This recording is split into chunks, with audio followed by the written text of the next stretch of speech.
આગામી લોકસભાની ચૂંટણી પહેલા રાજ્યસભાની ચૂંટણી યોજાનાર છે।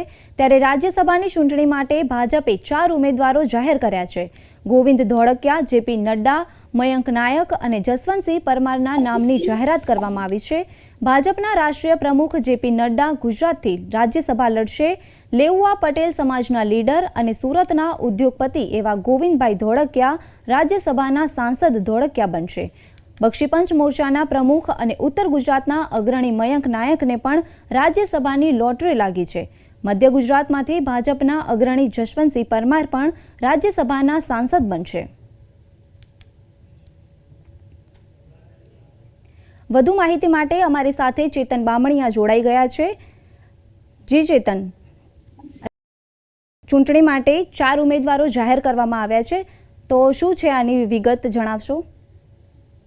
જી ગ્રીષ્મા, જો વાત કરવામાં આવે તો રાજ્યસભાની તો ગુજરાતમાંથી ભારતીય જનતા પાર્ટી દ્વારા આજે વિધિવત 4 નામોની જાહેરાત કરવામાં આવી છે અને આ 4 નામોની વાત કરવામાં આવે તો સર્વપ્રથમ જેપી નડ્ડા કે જેઓ ભાજપના રાષ્ટ્રીય અધ્યક્ષ પણ છે, તેઓ પણ ગુજરાતમાંથી રાજ્યસભામાં તેમને મોકલવામાં આવશે।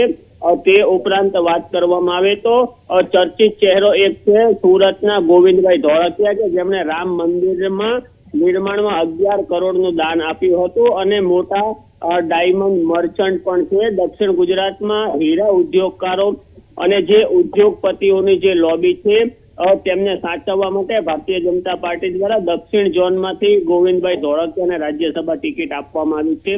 તે ઉપરાંત ઉત્તર ગુજરાતમાંથી ઓબીસી સમાજના અને ભારતીય જનતા પાર્ટી ઓબીસી મોરચાના પ્રદેશ અધ્યક્ષ એવા મયંકભાઈ નાયકને પણ રાજ્યસભા મોકલવામાં આવશે।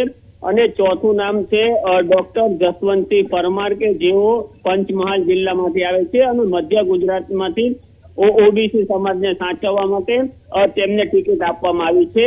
આમ જે રાજ્યસભામાં જે હાલમાં સાંસદો છે મનસુખ માંડવિયા અને પુરુષોત્તમ રૂપાલા, તેઓ બંનેને નો રિપીટેશન થિયરી હેઠળ ટિકિટ નથી આપવામાં આવી। તેથી કહી શકાય કે કદાચ આ બંને નેતાઓને ક્યાંક ને ક્યાંક લોકસભા ચૂંટણી લડાવવામાં આવે।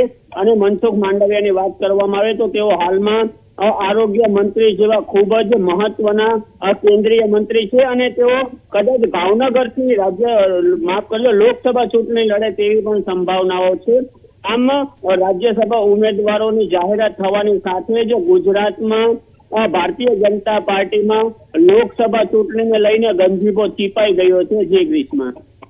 જી આભાર ચેતનભાઈ।